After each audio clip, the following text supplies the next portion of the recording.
Mis papás le dejaron todo a mi hermana, aunque pagué 200,000 pesos para salvar su casa.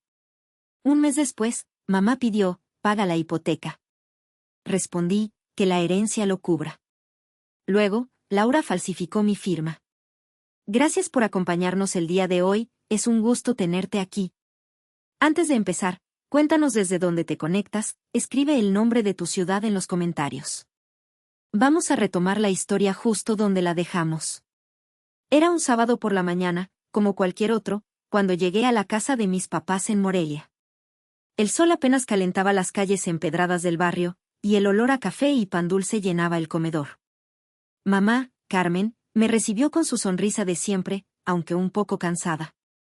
Sofía, hija, ¿me ayudas con unos papeles?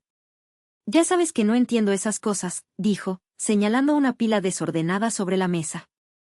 Asentí, como siempre, porque desde hace años soy yo la que organiza sus cuentas, paga las facturas y mantiene todo en orden. La casa, de paredes gruesas y puertas de madera, es mi segundo hogar, aunque a veces siento que es el primero. Me senté y empecé a separar recibos, cartas del banco, comprobantes. Entre el desorden, encontré una carpeta vieja, de esas de cartón que se deshacen con el tiempo. Tenía un rótulo escrito a mano, testamento. Mi corazón dio un vuelco. No sé por qué, pero algo me dijo que debía abrirla. Con cuidado, saqué las hojas y comencé a leer. Cada palabra fue como un golpe. Todo, la casa, los ahorros, hasta el anillo de bodas de mamá, estaba destinado a mi hermana menor, Laura. Mi nombre solo aparecía en una línea vaga, queremos a nuestras 2 hijas. Nada más. Ni un reconocimiento, ni una mención de los 200,000 pesos que pagué hace 5 años para salvar esta casa de la hipoteca, cuando yo misma me quedé sin ahorros. Sentí un nudo en el pecho, como si el aire se me escapara. Mis manos temblaron sosteniendo el papel. ¿Cómo podían hacerme esto? Por años he sido la que mantiene esta familia a flote, la que trabaja horas extras, la que arregla todo. Mamá entró al comedor, secándose las manos con un trapo. ¿Encontraste lo que te pedí?, preguntó, sin notar mi cara. Levanté el testamento, mi voz apenas salió. Mamá, ¿puedes explicarme esto? Ella se quedó quieta, sus ojos esquivaron los míos. No es para tanto, Sofía, no te pongas así, murmuró, como si mis sentimientos fueran un capricho. En ese momento, algo en mí se rompió. No era solo el testamento, era la certeza de que, para ellos, todo lo que he dado nunca ha sido suficiente. El nudo en mi pecho no se deshizo después de dejar el testamento sobre la mesa. Mamá se quedó callada, mirando el suelo, como si mi pregunta fuera un inconveniente. Salí de la casa sin decir más, con el eco de sus palabras, no te pongas así, retumbando en mi cabeza. Mientras conducía de regreso a mi departamento, los recuerdos de todos estos años se amontonaron como una avalancha. No podía dejar de pensar en cuánto he dado por esa casa en Morelia, por mis papás, por Laura, sin pedir nada a cambio. Pero ahora, ese testamento me hacía sentir como una extraña en mi propia familia. Desde que tengo memoria, he sido la que resuelve todo. Cuando tenía 25 años, mis papás casi pierden la casa por una deuda con el banco. Yo trabajaba como contadora en una empresa pequeña y apenas me alcanzaba para mí, pero junté cada peso, pedí un préstamo y pagué 200,000 pesos para salvarla. Me quedé sin ahorros, sin vacaciones, sin sueños propios. Cada fin de semana, mientras Laura salía con sus amigos, yo estaba en esa casa, arreglando goteras, pintando paredes o pagando el recibo de luz porque mis papás no saben usar la aplicación del banco. Laura, con sus 32 años, nunca ha levantado un dedo. Cambia de trabajo cada 6 meses, vive de vender ropa en redes sociales y siempre dice que la vida es dura. Pero dura, ¿para quién? Para mí, que he cargado con todo. Una vez, hace 3 años, Laura usó mi tarjeta de crédito sin permiso para comprar ropa de marca. Me llegó un estado de cuenta con 15,000 pesos de deuda. Cuando la confronté, se rió, como si fuera un juego. Ay, Sofía, tú siempre tienes dinero, no te pasa nada, dijo. Pagué la deuda en silencio, como siempre, para no pelear. Mis papás solo me miraron y dijeron, Sofía, eres la fuerte, siempre lo has sido. Esa frase, que antes me hacía sentir orgullosa, ahora me sabe a veneno. ¿Fuerte? Más bien, invisible. Sentada en mi sillón, mirando por la ventana el atardecer sobre Morelia, me pregunté si todo esto valió la pena. Cada sacrificio, cada noche sin dormir, cada peso que di por esa casa, por ellos. El testamento me gritaba la verdad: para mi familia, no soy una hija, soy una herramienta. Y lo peor es que yo misma me puse en ese lugar, creyendo que mi amor los haría valorarme. Por primera vez, sentí una chispa de rabia que no quería apagar. No sé si estoy lista para enfrentarlos, pero algo dentro de mí ya no quiere seguir siendo la Sofía que siempre dice sí. Esa chispa de rabia que sentí en mi departamento no se apagó. Durante días, di vueltas a la idea de regresar a la casa de mis papás en Morelia, con el testamento quemándome en la memoria.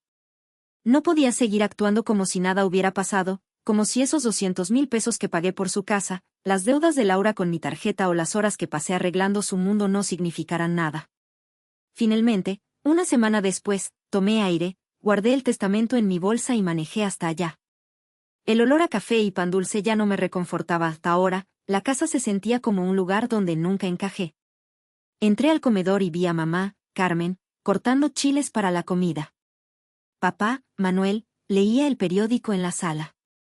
Necesitamos hablar, dije, poniendo el testamento en la mesa. Mi voz temblaba, pero no me detuve. ¿Por qué me borraron de esto, después de todo lo que he hecho? Mamá dejó el cuchillo y se limpió las manos, nerviosa. Ay, Sofía, no es para tanto.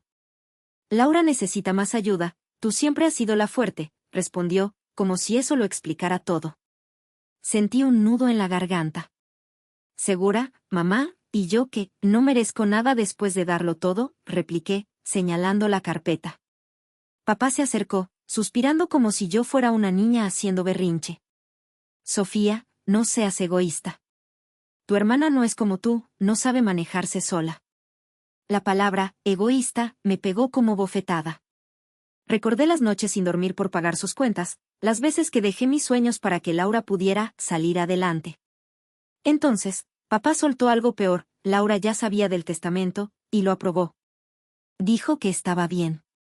Sentí que el suelo se hundía. Mi hermana, la que usó mi tarjeta sin permiso, la que nunca ha movido un dedo, estuvo de acuerdo en dejarme fuera. ¿Entonces todos decidieron que no valgo nada?, pregunté, con lágrimas quemándome los ojos. Nadie respondió. Mamá bajó la mirada, papá se cruzó de brazos. El silencio fue más duro que cualquier palabra. No podía quedarme ahí. Tomé el testamento, lo guardé y caminé hacia la puerta. Gracias por mostrarme quiénes son en realidad, dije, con la voz rota pero firme.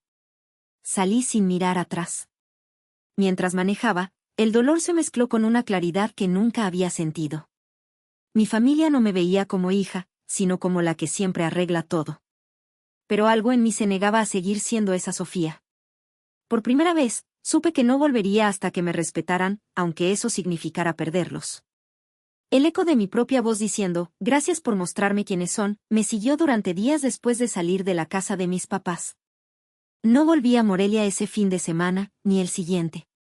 Mi departamento, pequeño pero mío, se convirtió en un refugio donde intenté ordenar el torbellino en mi cabeza. El testamento, los 200,000 pesos que pagué por su casa, la deuda de Laura con mi tarjeta, todo pesaba como una losa. Quería creer que mis papás recapacitarían, que me buscarían para hablar, pero las 2 semanas que pasaron en silencio me demostraron lo equivocada que estaba. Un lunes por la mañana, mientras revisaba correos en mi trabajo, mi celular vibró con un mensaje de papá: Sofía, la hipoteca de este mes está por vencer, ¿puedes depositarla? Es urgente. Ni una palabra sobre el testamento, ni una disculpa, solo la misma exigencia de siempre. Sentí una punzada de incredulidad, casi risa. ¿De verdad pensaban que seguiría pagando como si nada? No respondí. Al día siguiente, Laura me escribió: ¿qué te pasa? No puedes dejar a papá y mamá así, eres la única que sabe de estas cosas. La palabra, egoísta, de mamá resonó en mi mente, y la rabia que había intentado calmar volvió con fuerza. Entonces, llegó un golpe peor. Fui al banco a revisar mi cuenta y descubrí que mi coche, el que aún estaba a mi nombre porque lo pagué yo, había sido transferido a Laura. Mamá me llamó después, con voz suave, como si nada. Hija, Laura necesitaba el coche más que tú tienes tu trabajo cerca. Sentí que el aire se me iba. ¿Cómo se atreven a dar mi coche sin preguntarme?, escribí en el chat familiar. Laura respondió, siempre has sido la independiente, Sofía, no te hace falta. La misma excusa de siempre, como si mis sacrificios fueran un permiso para despojarme. Lo peor vino cuando una vecina, doña Rosa, me llamó. Sofía, ¿es cierto que dejaste solos a tus papás? Carmen anda diciendo que te volviste egoísta, que no quieres ayudarlos. Mis papás habían torcido la verdad, pintándome como la villana ante el barrio. La humillación quemó, pero también encendió algo en mí. Fui al banco esa tarde y cancelé los pagos automáticos de luz, agua y teléfono de la casa. También inicié el trámite para recuperar mi coche legalmente. No lo hice por venganza, sino porque ya no podía ser la Sofía que siempre cede. Cada paso me dolía, pero también me hacía sentir más ligera, como si estuviera soltando una carga que nunca debí llevar. Cancelar los pagos automáticos y recuperar mi coche fue como cortar las últimas cuerdas que me ataban a la casa de mis papás en Morelia. Cada acción, aunque dolorosa, me hacía sentir que recuperaba un pedazo de mí misma. Pero la rabia y el vacío seguían ahí, mezclados con la esperanza de que mi familia entendiera el mensaje, no podía seguir siendo su salvavidas. Esa esperanza se desvaneció una noche, 3 semanas después de la confrontación, cuando mi celular mostró una notificación bancaria, una solicitud de transferencia de 15,000 pesos de parte de mamá, Carmen, con el concepto, emergencia. La rechacé sin dudar, pero mi corazón dio un vuelco. ¿Cómo podían seguir pidiéndome dinero después de todo? Minutos después, mamá llamó. No contesté, pero dejó un mensaje de voz, su tono entre súplica y reproche. Sofía, hija, ¿por qué rechazaste la transferencia? Es una emergencia, Laura no sabe cómo manejar las cuentas. Por favor, ayúdanos. La mención de Laura, la misma que aprobó el testamento que me borró, que usó mi tarjeta sin permiso y se quedó con mi coche, me hizo hervir. Escribí una respuesta corta, Laura tiene la herencia, que la use. No soy su banco. Apagué el celular, pero el nudo en mi garganta no se iba. Recordé los 200,000 pesos que pagué por su casa, las noches trabajando horas extras, y como mis papás me llamaron egoísta cuando pedí respeto. 2 días después, tocaron a mi puerta. Era sábado, y estaba ordenando mi departamento, tratando de encontrar calma en la rutina. Abrí y ahí estaban, mamá, papá y Laura. Mamá tenía los ojos rojos, papá parecía agotado, y Laura, con su bolsa de marca, evitaba mi mirada. Sofía, no podemos seguir así, dijo mamá, su voz temblando. Vuelve a ser la de antes, por favor. La de antes. La que pagaba todo, la que arreglaba sus errores, la que se tragaba el dolor. No soy su cajero automático, respondí, firme, aunque mi voz se quebró. Familia es respeto, y ustedes no me lo han dado. Laura dio un paso adelante, desesperada. Mamá está enferma, Sofía, ¿de verdad vas a dejarla así? Esto la está matando. Sus palabras me sacudieron, pero algo no encajaba. Llamé a doña Rosa, la vecina, esa misma noche, y confirmó que mamá estaba bien, solo estresada por las deudas. Laura había mentido para manipularme. La traición dolió más que nunca, pero también me dio claridad. No voy a ayudar a quienes me mienten, dije, mirando a los 3. Hicieron sus elecciones, ahora vivan con ellas. Cerré la puerta, mi pecho pesado pero mi mente clara. Por primera vez, supe que no volvería a cargar con sus errores, aunque eso significara perderlos para siempre. Cerrar la puerta de mi departamento tras enfrentar a mis papás y a Laura fue como sellar un capítulo que había durado demasiado. El eco de sus voces, mamá suplicando, papá callado, Laura mintiendo sobre la salud de mamá, se quedó conmigo, pero también la certeza de que había hecho lo correcto. Ya no era la Sofía que cedía ante la culpa. Sin embargo, la paz que buscaba se desvaneció unos días después, cuando una amiga del trabajo, Clara, me llamó preocupada. Sofía, ¿viste lo que está poniendo tu familia en WhatsApp y Facebook? Tienes que hacer algo. Mi estómago se apretó. No quería ni imaginarlo, pero sabía que no podían quedarse callados después de que les corté el apoyo. Abrí WhatsApp y vi un estado de mamá, qué triste cuando tus propios hijos te dan la espalda en la vejez. Dios sabe cuánto hemos dado. Luego, en Facebook, papá había compartido una foto de la casa en Morelia con un texto, pensamos que Sofía era de familia, pero nos dejó solos cuando más la necesitábamos. Laura fue más lejos, publicando: hay quienes prefieren el dinero al amor de sus papás. Así es la vida. Los comentarios de vecinos y parientes lejanos eran un puñal. Qué vergüenza, Sofía, pobres Carmen y Manuel. Me temblaban las manos. No solo me habían borrado del testamento, robado mi coche y mentido sobre la salud de mamá, sino que ahora me pintaban como una hija desalmada ante todo el mundo. La rabia que había contenido durante semanas estalló. Recordé los 200,000 pesos que pagué por esa casa, la deuda de Laura con mi tarjeta, las veces que me llamaron egoísta por pedir respeto. No podía seguir en silencio. Esa noche, abrí mi Facebook, que casi nunca usaba, y escribí un post: no me callaré más. Esta es la verdad, di todo por mi familia, y me borraron como si no existiera. Adjunté fotos del testamento, donde Laura se quedaba con todo, recibos de los pagos de la hipoteca, la luz, el agua, y capturas de los mensajes de mamá pidiéndome 15,000 pesos. Terminé con una línea: mi silencio no era rendición, era esperar el momento para hablar. Ese momento es ahora. En minutos, los comentarios empezaron. Una prima escribió: Sofía, no sabía nada de esto. Eres increíble. Doña Rosa, la vecina, comentó: siempre supe que tú eras el sostén de esa casa. Mi post se compartió rápido, y para la medianoche, mamá borró su estado. Laura subió una foto de una flor con un mensaje vago: solo Dios juzga. Pero yo no sentía triunfo, solo alivio. Por primera vez, mi verdad estaba a la vista, y nadie podía negarla. La humillación que intentaron ponerme ahora les pesaba a ellos. Publicar mi verdad en Facebook trajo un alivio que no esperaba, como si hubiera soltado un peso que cargaba desde el día que encontré el testamento. Los comentarios de apoyo, desde Doña Rosa hasta primas que apenas veía, me hicieron sentir vista por primera vez en años. Pero no me engañé, sabía que mi familia no se rendiría tan fácil. Después de que mamá borró su estado y Laura subió esa foto de flor con su mensaje vago, el silencio en las redes duró poco. Una semana después, mientras tomaba café en mi departamento, recibí un mensaje de Luis, un amigo abogado que conocí en la universidad. Sofía, tenemos que hablar. Hay un problema con la casa de tus papás, y estás involucrada. Mi corazón se aceleró. ¿Qué más podían hacer? Luis me explicó que Laura intentó vender la casa sin el consentimiento de mis papás, presentando documentos al banco que aceleraron la ejecución hipotecaria. Peor aún, falsificó mi firma en un poder notarial para hacer creer que yo avalaba la venta. El banco, al descubrir el fraude, congeló el proceso, pero mi nombre estaba en riesgo legal. Sentí una mezcla de furia y cansancio. Laura, la misma que se quedó con los 200,000 pesos de herencia, que usó mi tarjeta sin permiso y tomó mi coche, ahora me arrastraba a su desastre. Recordé su mentira sobre la salud de mamá y su post acusándome de abandonar a la familia. Esto era el colmo. Esa tarde, mis papás me buscaron.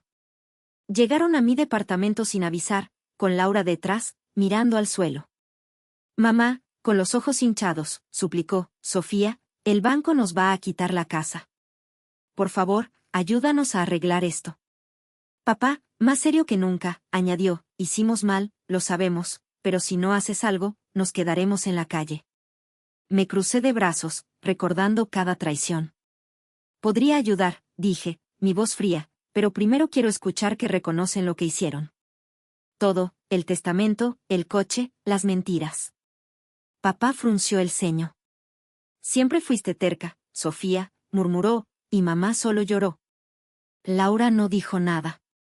Con Luis, resolví el problema de la falsificación, presentando pruebas de que nunca firmé esos documentos. El banco retiró mi nombre, pero la casa quedó en subasta. Descubrí que Laura había gastado parte de los ahorros heredados en un negocio de ropa online que quebró en meses. No sentí lástima, solo una paz extraña. Hicieron sus elecciones, les dije cuando volvieron a llamarme. Ahora yo hago las mías. Colgué, sabiendo que no volvería a ser su salvavidas. El giro de Laura falsificando mi firma me mostró que nunca cambiarían, pero también que yo ya no era la Sofía que se sacrificaba por ellos. Por primera vez, sentí que el futuro era mío. Colgar el teléfono después de rechazar una vez más las súplicas de mis papás marcó un antes y un después. La falsificación de mi firma por parte de Laura, El intento fallido de vender la casa en Morelia y el silencio culpable de mis papás al no disculparse confirmaron lo que ya sabía, no cambiarían. Pero yo sí había cambiado.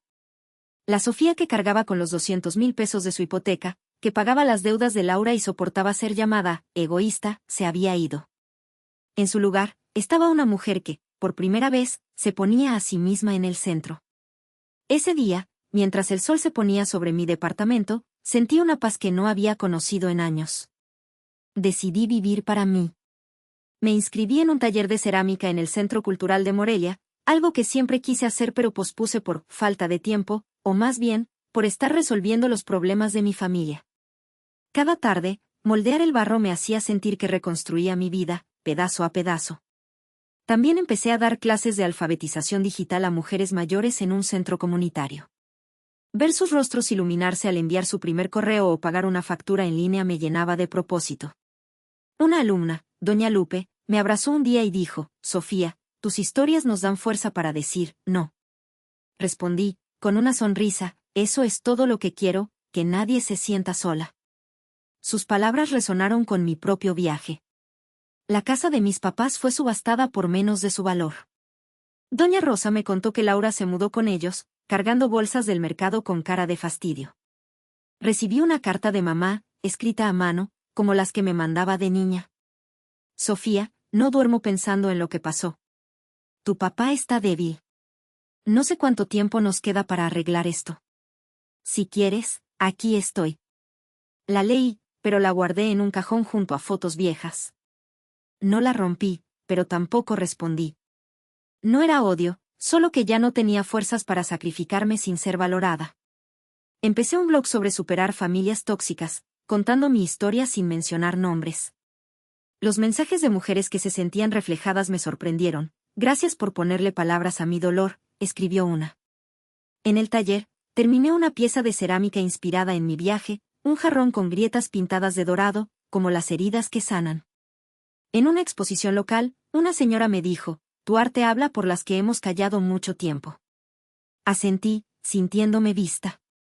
Una tarde, caminando por el Jardín de las Rosas, tomé una foto de un atardecer, con el cielo ardiendo en tonos naranjas. Un niño corría cerca, su mamá riendo detrás. En ese momento, entendí que la familia no es solo sangre, sino respeto y gratitud. La encontré en mis alumnas, en mis nuevas amigas, en mí misma. No sé si algún día hablaré con mis papás o Laura, pero ya no importa. Vivo con ligereza, libertad y paz, no porque ellos cambiaron, sino porque yo lo hice. Muchas gracias por acompañarnos hasta el final, realmente lo aprecio. A veces, las personas que más amamos son quienes dejan las cicatrices más profundas. Si llevas un dolor que tu familia nunca vio, siéntete con la libertad de compartirlo abajo. Tu voz podría hacer que alguien se sienta un poco menos solo hoy.